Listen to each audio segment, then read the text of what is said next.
Good evening, viewers. I can't tell you how thrilled I am with our guest today. I've been following him for a while, learning from him from a distance.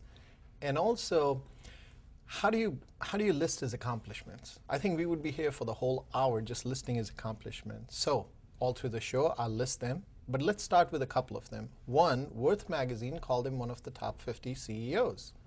Another one, he's an American by Choice Award winner, which is phenomenal for those of us who actually know what that means, what it takes to get there. So please join me in welcoming our guest, Chairman and CEO of Ethel Allen Furnishings, Mr. Farooq Kathwari. Farooq, welcome to the show. Good to be with you. Thank you so much for finding the time for us. Well, it's a pleasure to be with you. Thank you. I want to start at the beginning. Where were you born, brought up, childhood memories, and start from there, please. Tell us exactly what went into making you who you are today. Well, I was born in Srinagar, Kashmir, actually downtown Srinagar. Downtown? Downtown. Wow. And it was actually after I was born, our family moved to the suburbs, one of the first few families that moved. As you know, Kashmir is beautiful. It's called Paradise. Paradise. Yeah. But also, of course, ridden with conflict. So our families were part of the business, part of arts and crafts, and my father was a lawyer by education. So we did get caught into the conflict of Kashmir. Dad was a lawyer at that time? He must have been one of the very few attorneys in India, Pakistan at that time. Well, he was one of the few ones, and he went to Aligarh to do his law. My grandfather was a very, very well-known art expert in Kashmir, and he had a great art emporium. And in fact, at that time, the Maharaja Hari Singh would not buy anything of art unless he consulted with my grandfather. My father was more in politics, my grandfather was in arts and politics. As you know, over there, art, business, politics, it's all sort of interrelated. So I grew up in a family with that kind of a background. And most of the time, I spent most of my life really in sports. What kind of sports? Of course, soccer was sports that we played when we were young, and then as we got older, cricket became my main game, along with aquatics. In Kashmir, we had a lot of aquatics in the lakes, and also hiking and mountain climbing. But cricket? In Srinagar at that time? Well, I'm talking about especially when we went to high school and we went to college.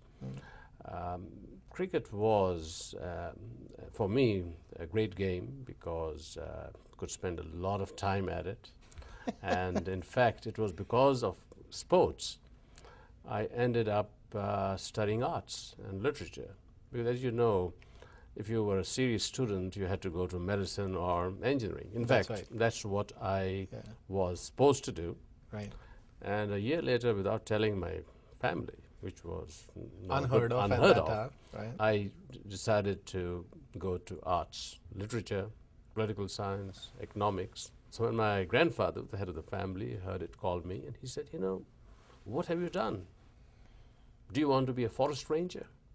Or a police officer, because that's really, if you were in sports and arts, that's what you did. The great thing was I went to a college in Srinagar called SP College, where we had these big, huge maple trees called chinar trees, 300-400 years old.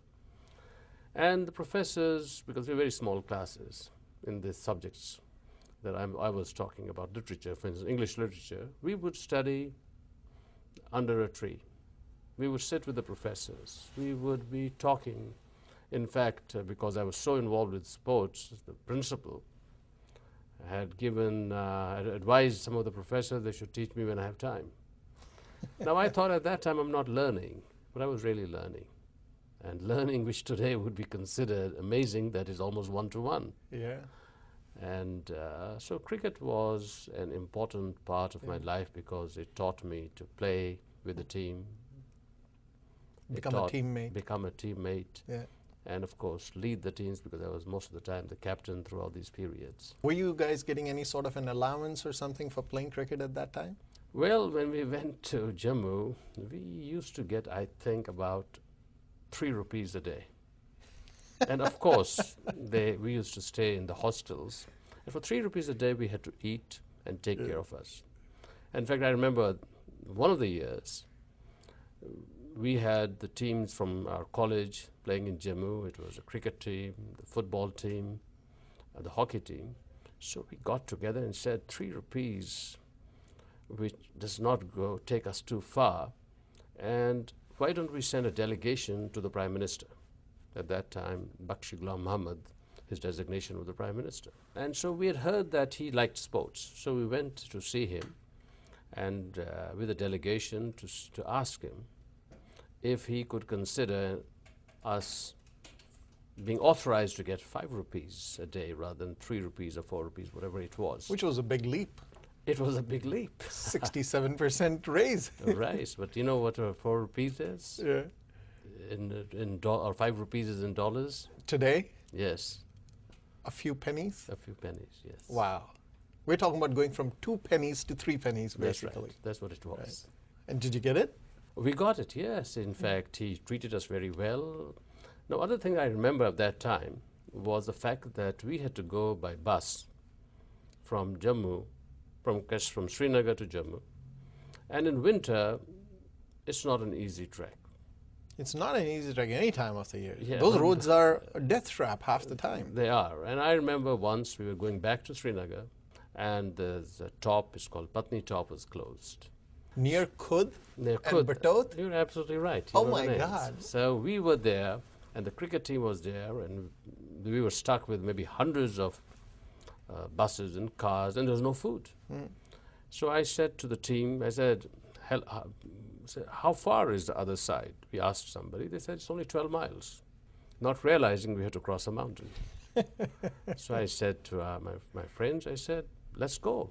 Yeah. We can walk 12 miles. Well, we almost lost our lives, but we did. We crossed the mountain in the, it was in the evening, Yeah. and we got about, I think, 5 or 6 feet of snow because we also made a stupid mistake, being young and foolish.